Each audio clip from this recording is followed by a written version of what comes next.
Hello, welcome to Recapping with Delora and Ashley.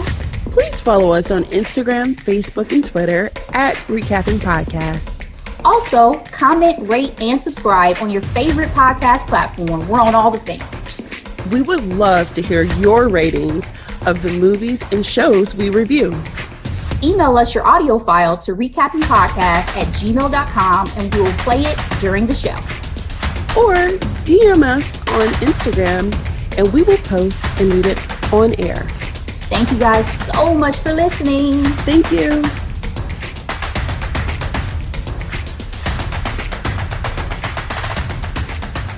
Hello, Ashley. Hello, darling. How are you doing? I'm making it. How are you today? The same. I'm excited about today's recap.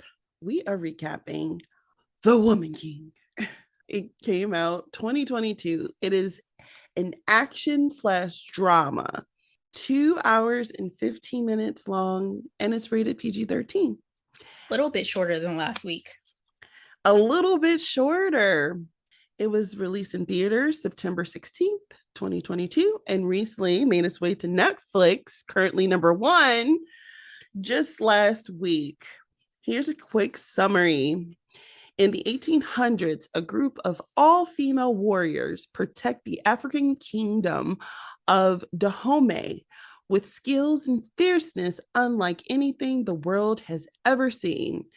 Faced with a new threat, General Naniska trains the next generation of recruits to fight against a foreign enemy that's determined to destroy their way of life. This movie is starring the Viola Davis as Naniska, Doso Baidu as Naui, Lashana Lynch as Izoji, Shayla Atum as Aminza, John Boyega as King Gizu, Jordan Bolger as Malik, Hero Franz Tiffin as Santos Ferreira, and Jimmy Odukoye as Obi Adi, the general of the Oyo Empire. Director, Gina Price Bytherwood. Screenwriter, Dana Stevens. And producer, Mario Bello and Dana Stevens. Also, Viola Davis production company produced this movie as well. Rotten Tomatoes gave this movie critics 94%. Audience score 99. However, Google users gave this film 76%. Ashley, what's your grade for The Woman King? This one was hard for me to grade because I had to balance enjoyment versus the toughness of watching a film based on the subject matter and the violence, which the first watch through, especially in theaters, because I supported this and went and saw it in theaters, was tough. There were scenes that I just kind of dipped my head down and wasn't looking up at the screen on because it was bothering me. So I give it a B. Because I think it's history that I found interesting because I was not familiar with the Agoji and with the Dahomey Empire prior to this film. So it made me more curious about the real events and the real history thereafter. Stellar cast. Love to see these Black female warriors doing their thing. And, just overall, I thought the story and everything was really well done. John Boyega was a surprise for me. I didn't even know he was in this film when I went into it. So no. It was a surprise and also comical at times. I don't think he was intending to be comical, but I found humor in his performance multiple times. Yes, same. So for me, it's a B, Delora. What about you? Well, I really enjoyed this film. I enjoy seeing Africa through its lenses. So thank you, Gina, for what she did for this movie. Typically when it comes to Africa, its representation in movies, really dusty, really dry. And it wasn't until Ryan Coogler's Wakanda that you get this Afrocentric sexy vibe going on when it comes to Africa, right? Get to What see people that are prosperous. exactly. And what Gina did in this particular movie, I felt like the people were moisturized, the places were colorful and lush. It was that palm This oil. exactly.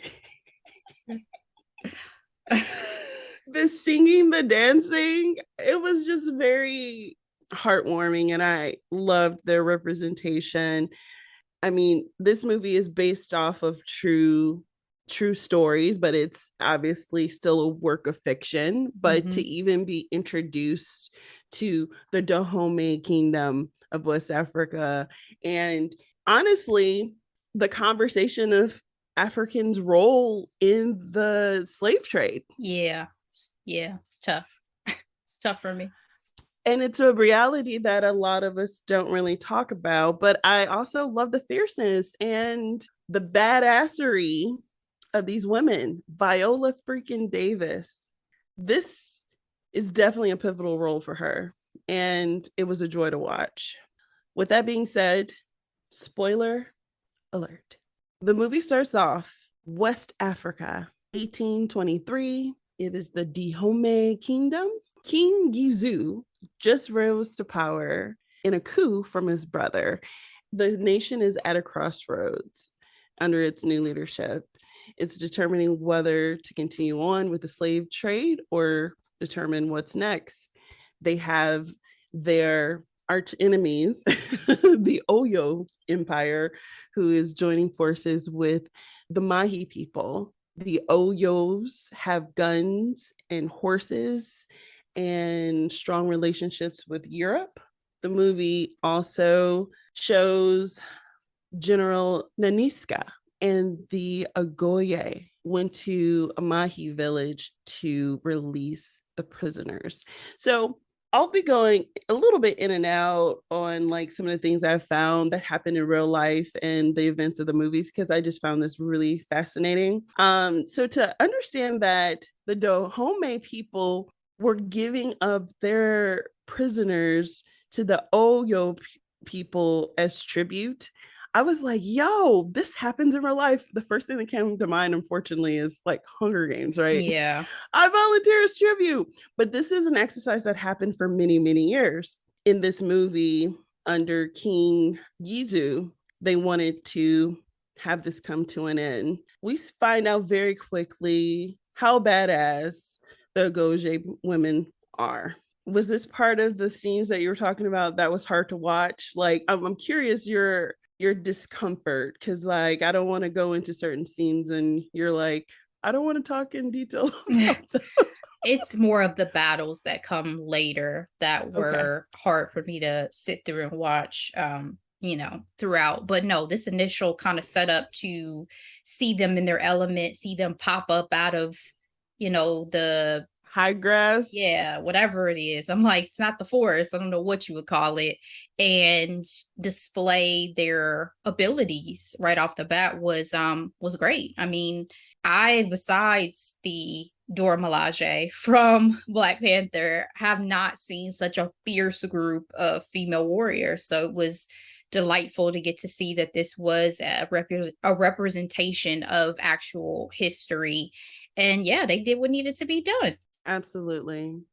Shortly after this conflict, Naniska said to her soldiers, like, she needs more recruits. And in comes Naui. So most of the story in this movie centers around this young, free-spirited, fierce young lady who is just trying to live her life like it's golden. And her dad just one day offered her up to a man that she never met before.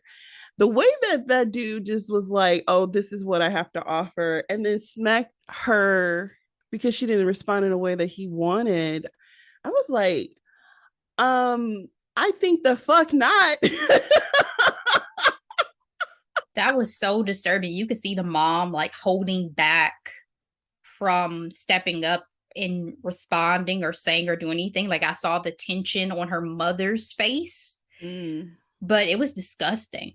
right? It Very. was it just gave you a glimpse into how abusive her life likely was with that particular father.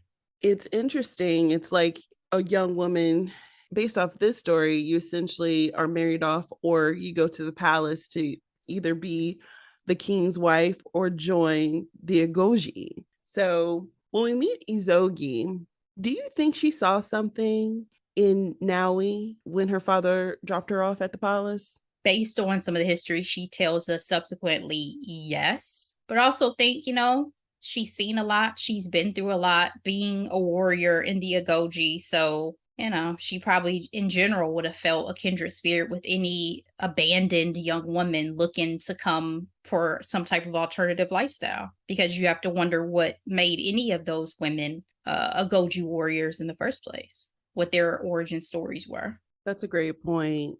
I also was thinking after watching it, especially the second time, I felt like Izoji knew that her general was looking for new recruits and she could potentially be one. So we have a new king. Everyone's talking in his ear. He has his general, he has, His wives. and actually I was trying to remember the name of Game of Thrones. What's the name of the table of people? You can't ask me off the top like that. Oh, what is it called? The king, not the king's hand. The King's Guard was the knights. The were So the knights, yeah. I can't But his remember. council of people. Yeah. What did you think about him having so many wives? Like that's the part that had me cracking up. You were talking about John was making you laugh. It was him interacting with all his ladies for My me. love. My love. My My loves. love. Oh yes, because there were two sometimes at a time. My Yes. loves. It played into me what I've been told about Africa in terms of that era. I'm not sure if it continues, but the idea of having multiple wives is nothing new, but clearly there was a head wife, and that dynamic was quite interesting. And she was not a fan of Naniska at all. Miss Shantae. Did you care for her? She was giving me Lady Macbeth vibes. I think she was playing the hand she was dealt, right? I didn't even look at her and judge her. I feel like everybody had their various roles that you were either born into or thrust into. And so for her being probably like the head wife of this harem of wives is something. And she took that seriously to the point she could, if this were a different empire, have gotten beheaded, possibly, if she didn't watch it at times, going behind her husband's back and talking to, powerful people. That I was a little worried for her safety. But he didn't seem Absolutely. like that type of king. He's not. What's the one who was killing all his wives in England? Henry. George or Henry. Yeah, Henry the Eighth. Yep. Let her be in a different era with a different king. But like I said, I think she was playing the hand she was dealt. So Through the eyes of Now we got a chance to see what the recruitment process was like. And apparently in real life, the Agoji recruited from all over. Their women warriors at its peak had 6,000 on hand. They were known to being the fiercest, the mightiest warriors in West Africa. I was fascinated to know that they didn't take husbands. In some ways, in real life, because they didn't take husbands or bear children, they were essentially considered wives of the king. And that's in real life. But what do you think about this life of service and sacrifice? I think that it was, for some of them, probably the choice that they wanted to make so that they had more agency over their lives, which is sad. Very. Because one would think that the ability to choose a partner and to choose whether or not to have children in this day and age, probably hard to comprehend. But obviously, when we see what Nawi went through and how you are literally just looked at as a possession to your family to be sold off for money, the option of going with the Agoji probably was very promising for many of them. So if you would ask me which was better or worse, probably just would have stuck with the Agoji as well in that case. Now, if you had freedom and you had opportunities and you had availability to make some other choices, then obviously it sounds sad and like you're not necessarily living as full of a life as you could. But I think we have to think about the era and the circumstances. Well said.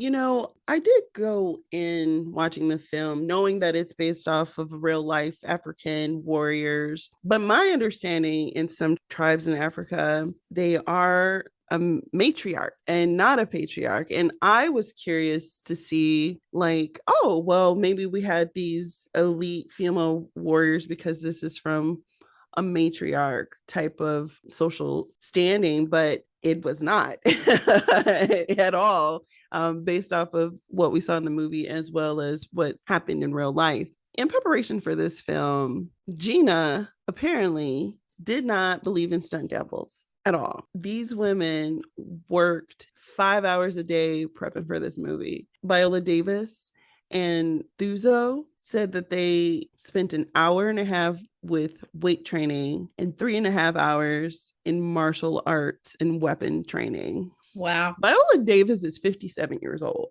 It would have been a conversation. I'll say that. I'm like, Gina, so we can't make any exceptions to this. I am an actor, but I'm not Tom Cruise. What I love about her leadership, Gina joined in with them in the training. I was surprised to hear that came out in their Breakfast Club interview. She also said in that interview that she wanted Black women from the diaspora to be represented. We have Viola Davis from America, being African American. We have Dosu from South Africa. We have Lashana, she's British. Mm-hmm. And let's also highlight the fact that these are dark-skinned women doing the damn thing. And I really did enjoy that in the film. I put in my notes, Ashley, let's get down to business to defeat the Oyos. The training seemed pretty intense, and Naui was something else. I felt like her mouth was a little too slick to be talking to the general the way she did. What did you think about their relationship in the beginning with her being a new recruit? I think Viola handled it as best she could, because you got this hothead young lady coming in thinking that she somehow has already earned her stripes enough to call you disrespectful. And she called her an old lady. And to challenge her with the training that they're going through as if she has not been doing this for years and years and years. I think she handled it well, though, because whenever she did challenge her, she was like, okay, well, you go ahead and let me show you what it is that you think you want to go ahead and do and why you're not at that stage yet, right? Like with the rope. Here, go ahead and take this knife that you can't even really hold and go ahead and try to cut the head off. Yeah, just stick with your little rope. So I think it was always... she always handled it in a way that, to me, she wasn't overly chastising her. She just let her learn from experience. And I think that was much needed, because I don't think she was the type of character. Naui's not the type of character that's necessarily going to listen. She has to learn by experience. That's real. Well, now it becomes the winner for the Agoji challenge. Like at the end of all their training, they have this tournament, and whoever wins becomes a part of this elite army. Or is it guard? I don't know. What's a good term for that? They feel like an army to me. Well, the Oyos came stopping by asking for their tribute. Nanesca realized very quickly that General Oba was a man who assaulted her years ago. Oh, the tangle web we weaved. First time we saw her rattled or unsettled. Exactly. The king sent his general and the Agoji to send their tributes. Nanesca stood up to him and was like, not today, Satan. And they fought hand to hand. And some of Naui's rebellious streak ended up helping her in the end. This was a pivotal point in the movie because Nanesca was trying to convince the king to move towards palm oil and move away from the slave trade, and giving up tributes was their contribution to the slave trade. I don't know how deep you want to get, but I find it interesting that this was such a hard decision. Now, obviously, it was a hard decision because of the money, right? Unfortunately, selling human capital was more lucrative than farmers. But even thinking about the comment that the wife said, oh, you want to be feared. You can't be feared by being farmers. I guess it all comes down to motivation and intention. Part of the tale that's, again, hard to watch and sit through as a Black person, because as you see this and you see the scenes that are in the market where you see people in cages, Black people in cages, being looked at and gawked at and touched and fondled and all this as if they're less than human. And you think about the fact that these are your own people, your own tribes who are doing this to you. It's just really hard to swallow for me.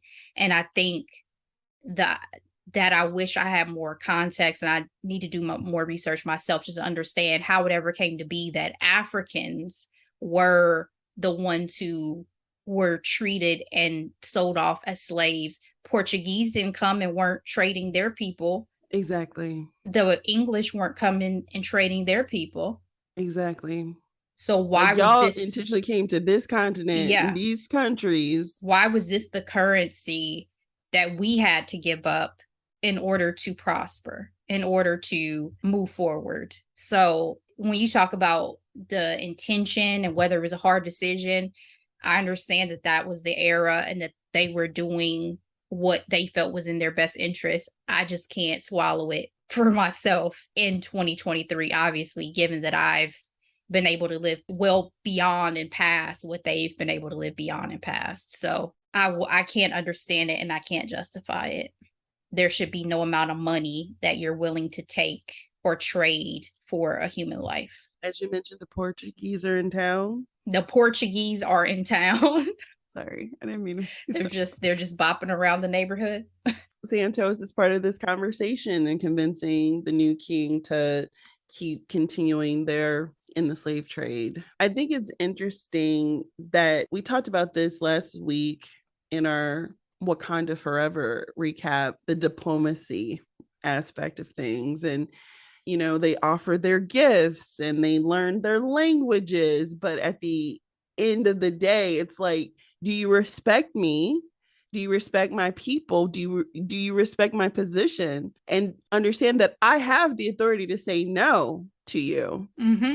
You know, the way Santos was talking to the king, crazy. I was just like, yo, you're on his land talking about you won't be protected. That's why when he said, don't forget, whether I have your respect or not, I am the king here. So if I so choose, you won't be protected, meaning you're not going to make it out of here alive, bro. So I would watch my steps. You think you just have to come up behind your daddy and come into my kingdom and talk shit?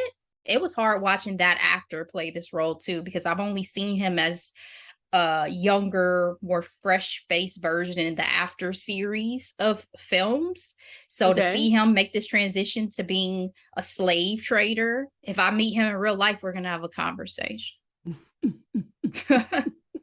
Taking a look at Naui, we find out that she is the long-lost daughter of Nanesca. I was telling David while watching this, I'm like, watch them be connected in some way, right? This was something that I saw coming, but it still was unexpected, especially with the shark tooth revelation. Mm-hmm. She chose a little brutal way of marking her child.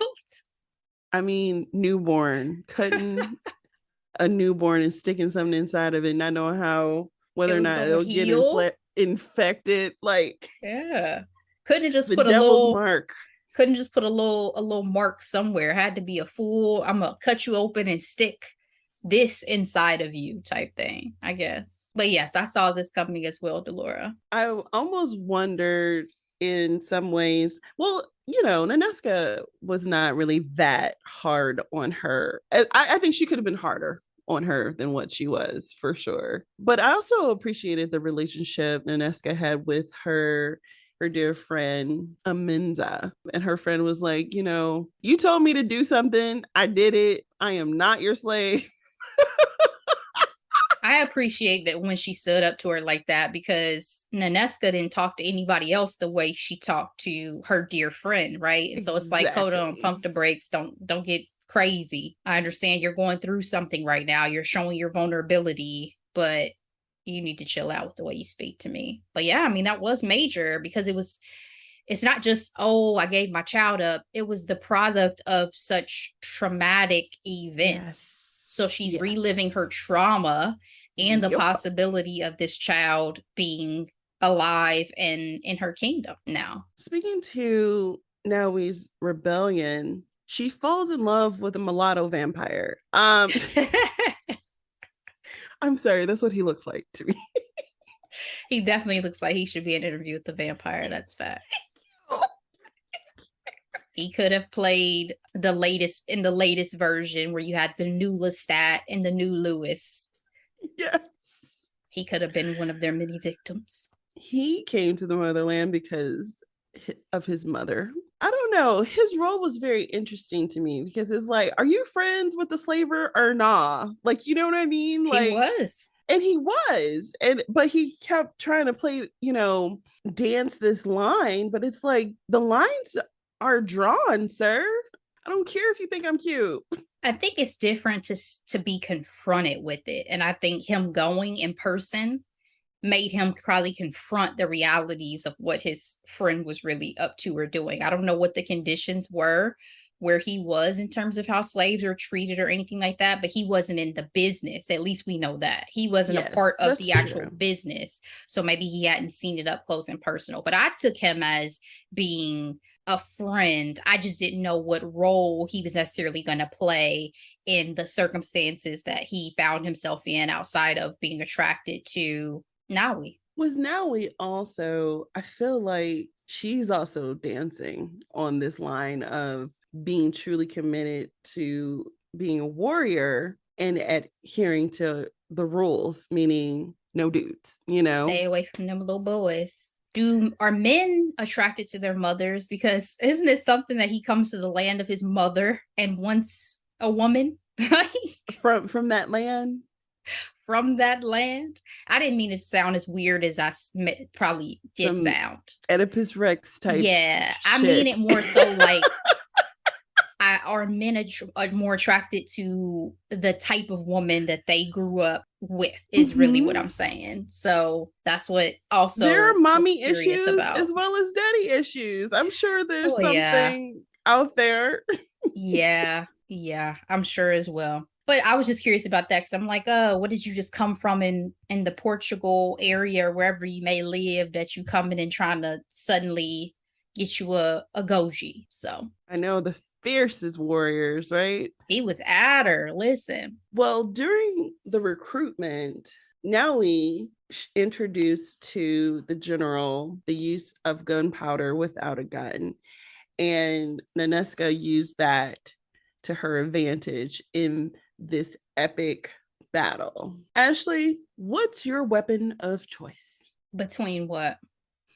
So in the movie, we had the machete, we had the spear used beautifully by the Amanza. We had that rope with that knife. That was pretty badass. There's also fists fighting, There's the claws from Izugi. So that's out because I don't want to gouge out people's eyes. Any of them sound dangerous to me because I don't know how to wield a weapon in such a way that I probably would end up hurting myself as well. But if I were trained, let's imagine a world where I'm trained in the way of the Agoji. A machete will probably do it for me. Gets the job done. A spear, I don't know. The Dormalage especially makes spears look like they are brutal and effective. But I feel like a machete just has a little bit more power and oomph. But the rope with the knife was fun because you can kind of kick that around and do your thing, and they don't see it coming. But I feel like I'll leave that for the new recruits. If I'm seasoned, give me the machete. What about you? I'm a spear kind of girl. I twirled a flag for many years. Easy transition from flag twirling to spear throwing. Right in the heart, Delora. Right in the heart. Oh my gosh. Girl, this battle was not for the faint of heart. Naoi and Izuji are captured. Izuji, in particular, is injured. My heart was broken. Yeah. Okay. Hated to see it. Hated to see it. Hated to see it. And to know that they would be up for auction the next day. And while all of this is going, Naneska is back at the kingdom, and the king is out here appointing his woman king. And he chose her. I was a little nervous because he pretty much was like, y'all won this victory. Let's focus on what's next and let's not worry about those that we lost. And she was like, how can I do that? I put in my notes, Naneska was like Jon Snow. She didn't want it. Well, I think especially given that her daughter was one of the captives. Exactly. Ain't no way she's going to be able to follow those orders. She would risk life and limb now. If she wasn't before, she definitely would now. I felt like, the evidence of a true leader is their guards' willingness to do anything and to support them in their endeavors, and the fact that she had a loyal group of warriors, like they were her ride or dies. Mm-hmm. I was like, love to see it. Did you think she was a good leader? Oh yeah, absolutely I did. I never saw her make decisions that I didn't think were in the interest of her people, even though at times she probably made decisions that were possibly going to get her killed. Um, Especially when she was going off script to the scene you were talking about when they confronted the Oyos who were looking for slaves.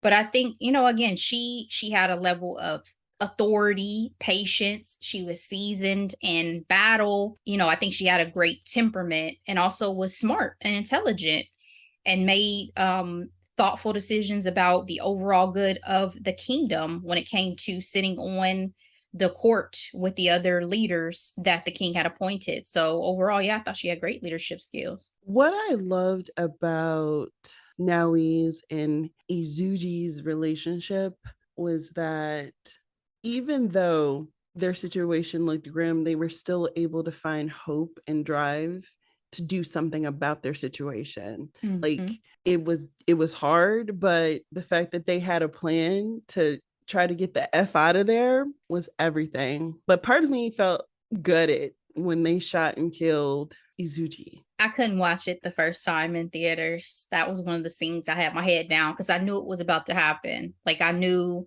when she circled back for her that she was going to get killed.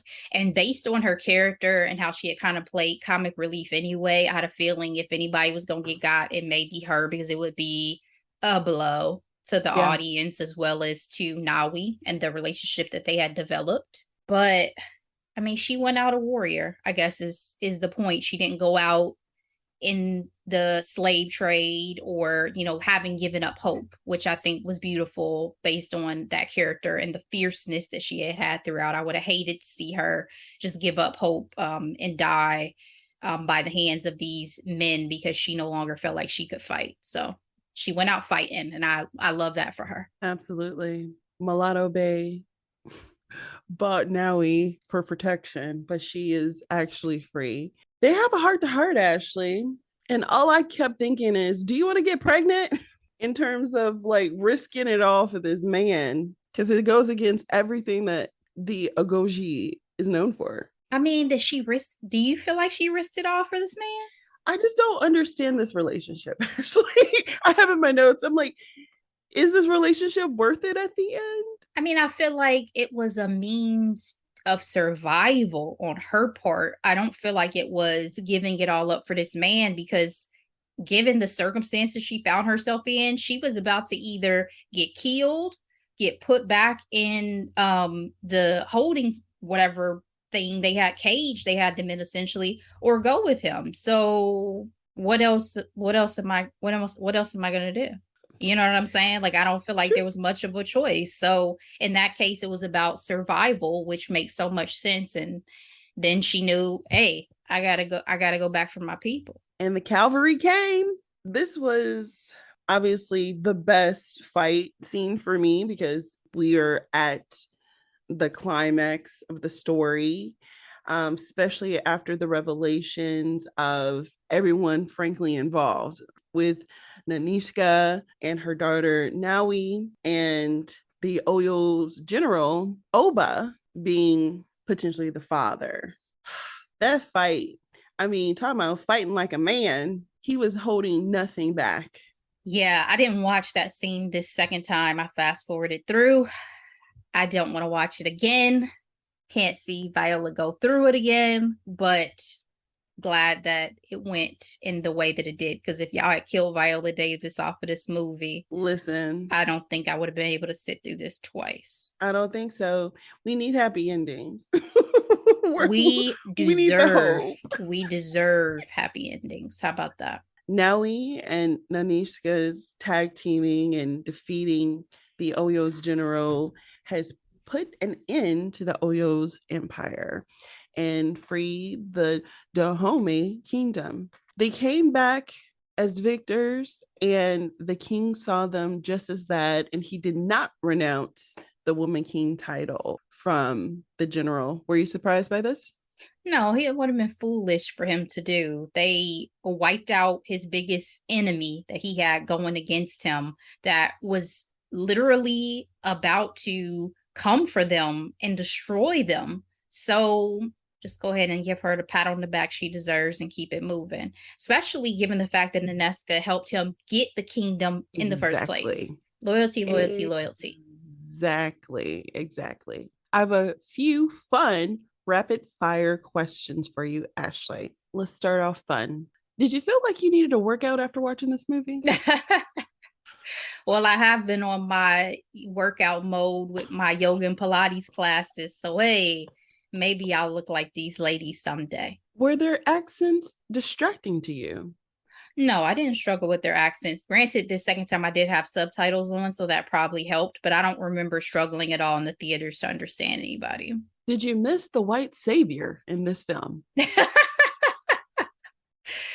No, I was actually pleasantly surprised by not having some central figure that swoops in to try to alleviate the situation in some way. Granted, you did have the Black man from that's Portuguese that helps, but he still did not play a pivotal role in the way that the white savior character you're speaking to usually does. And hey, he threw his friend, you know, the biggest thing he, in my mind, he did is he threw his friend to say, hey, go ahead and take him. And they killed that man. So that was a big role he played. Absolutely. And again, with this role, this being an action in Netflix is called a military film starring Black women. What do you think the cultural impact would be? I don't know if I feel like there was necessarily a huge cultural impact, because we, again, have gotten to see this in now other iterations. But I will say that I hope what it would serve to do for everybody, that it served to do for me, is to continue to pique my curiosity about our history, to want to know more about our roots, to want to know more about the realities of those eras of time that we didn't get a chance to know much about, especially given the continued attacks on the education of Black history within this country. In your freaking state, specifically. Yep. I can't be raising no children in Florida, I tell you that. Woo. But I hope that it gives people the inspiration to do that research and to learn more for themselves. So I hope that that's what the cultural impact is from this film. And lastly, who from this cast deserved an Oscar nomination? Well, I mean, we've talked about that. Viola Davis obviously should have been nominated as Best Actress given her performance. But honestly, I could also give some Best Supporting Actress nods to Izogi, to Nawi, to Amenza. I could give a Best Supporting Actor nod to John Boyega. Yes. If this were a feature that were heavily beloved and favored by the Academy and by Hollywood, you would have seen more love and support from nominations for the entire cast, like we see for a lot of other projects. So Gina as director as well. There you go. Gina as director. I wasn't even thinking about off screen. You could give it to costuming. You could probably give it to some design elements. You could probably give it to a lot of things in this film. I agree. For me, with Viola's performance in this particular movie, the part that got me was the end when Natalie asked, "Would you like to dance with me, mother?" That whole interaction at the end, it was so subtle. It was so nuanced, but Viola gave me 25 emotions. Like, and it was gorgeous. And I was like in tears, frankly, because I was like, you felt the hesitation, the heartwarming, the love, the affection, the proudness. Like, it was, oh, and that was just one part. You know what I mean? Mm-hmm. The work and dedication is also goes into these nominations as well. And for her to be doing 10.0 on a treadmill in her 50s, oh my gosh. When it comes to supporting actress, Lashana Lynch, period. She should have been nominated. She did a phenomenal job. Her acting abilities is just, it's stunning. It's stunning. The fact that she can do a Bond movie. Yeah. She can do this movie. She can do a freaking Matilda musical. Mm-hmm. I'm in awe. I'm in awe with her as well as Danielle. We talked about her work before, From Scratch, The Harder They Fall, Teal. This next generation, flames. Give them their flowers, Delora. Give them their flowers. Final thoughts on The Woman King. Support Black art, people. I know it's hard to want to return to the theater, especially with AMC losing their minds and trying to do this whole inflation and seat pricing changes based on where you sit nonsense. But support these Black features. Support these artists and directors and all the talented people that, you know, make up these wonderful productions, because they deserve it. And also because they often are overlooked and do not get the recognition that they rightly deserve. So I'm glad that this movie was made, because again, the inspiration is provided for me to continue to get a better understanding of our history is a big deal, is a huge thing. So it goes beyond the film in that way for me. And much respect to everybody who was involved. What about you? Absolutely. This movie was so epic. And I love these types of films. I created a list of the films that it reminded me of. Of course, these are centered in white men and, you know, their military and lore, whether Greek or Roman or what have you. I immediately thought of Troy, starring Brad Pitt. Part of it, frankly, was the accent debate, how literally everyone had a different accent and we were all supposed to be in like ancient Greece. I've never watched Troy. Oh, for me, that was the first time I got Brad Pitt. Like, oh, I got it. Because I was an Orlando Bloom girl. And the fact that Brad had me turn away from Orlando Bloom because his character sucked, I was like, oh my gosh, I get it. Yeah, Eric Bana, everybody in that movie. Braveheart, another like epic, I don't want to say it's coming of age, but you see the formation of the rebellion and the fights and the resolution of it all. 300, I think that's the closest one out of these examples that I felt like it reminded me of. And I feel like this movie is in this same category, and it deserves that same level of respect. And honorable mention, Mulan. Thoroughly enjoyed this film. I'm very grateful that they made it, and I hope we're able to make more movies like these. And there was no snot from Viola. She held it together a little bit. She chose a different route, and I'm here for it. If there's nothing else, Ashley, time for hidden gems. All right, I have two this week. My first one is a 2023 film that I watched recently called Sharper. It is on Apple TV Plus. Stars Julianne Moore, Sebastian Stan. I don't want to say too much about it because it's a con artist thriller and I don't want to spoil anything. Just know that there are twists, there are turns. It's not necessarily what you think it is, but it's worthwhile. And I thought it was a pretty good watch on a Saturday afternoon. So that is Sharper on Apple TV Plus. My second, I was just mentioning how I've gotten really into my little fitness journey, getting back to some yoga, some Pilates. My favorite studio, have to give a shout out, One Raw Yoga. Black woman owned, love her, does her thing. Really enjoy the studio itself because of the location. Smaller class sizes just make it more intimate and a more hands-on experience if that's what you're looking for from the instructor. Really enjoy all of the folks that I get to interact with at that studio. And I just think, go out and support local businesses.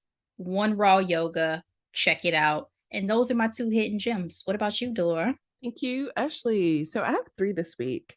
This first one, I'm pretty sure I've said this before in a hidden gem, but I want to specifically highlight an episode. So Lovecraft Country, HBO, 2020, horror fiction, only one freaking season, 10 episodes, specifically episode 7, entitled I Am. This is a powerful episode that you can probably watch on its own.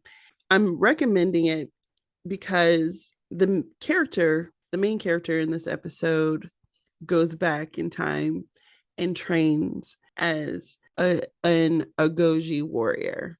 And that was one of my first times seeing, these elite female warriors in popular culture. Wanted to highlight that. It's such a great episode on so many levels. If you can watch the whole season, our boy Jonathan Majors is also starring in it. So Lovecraft Country, episode 7. My second hidden gem is an Instagram profile. It's Samarider. This young lady was in The Woman King, kicking ass and taking names with the sphere. She was light skinned and had the big hair.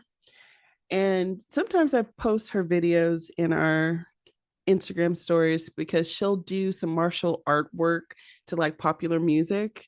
And it's really fascinating to watch. She's so badass, super cool. And I was just so excited when she got cast in this film because I'm like, this is what you do. This is what you do.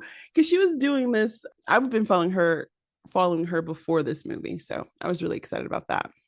So the Samu Ryder on Instagram. My third and final hidden gem is Matilda, the musical. It came out at the end of last year. Again, I think I might have brought this up in the past, but I think it's worth bringing up again because of the great Lashana Lynch. You do not go from being a badass warrior to being in cardigans, singing on a cold fall rainy day. You know what I mean? Like, and being the most beloved character of Mrs. Honey. I mean, that flex alone, fascinating. And a further deeper cut, she used to be in this Shonda Rhimes show called Star-Crossed, where it was like a Romeo and Juliet, and she was doing old English, talking about die in love in my heart. So they have range, baby. These actors have range. So bringing it up again, Emma Thompson is also in here, who is friend of the pod because I adore her. And the musical numbers are fire. Those kids killed it. My mouth was agape when they did that finale, that big dance singing thing. Fire. So Matilda the musical, check it out. That's all I have today, Ashley. All right, guys. Well, we will be on a planned break this time. So we will catch you again next week for a new headlines and hot topics episode. In the meantime, thank you so much for joining us as always. Please feel free to share this episode with your friends, your loved ones, your coworkers, strangers, whomever you see fit. We so appreciate the support. Stay safe in these streets, guys, and be blessed. Love you guys. Bye.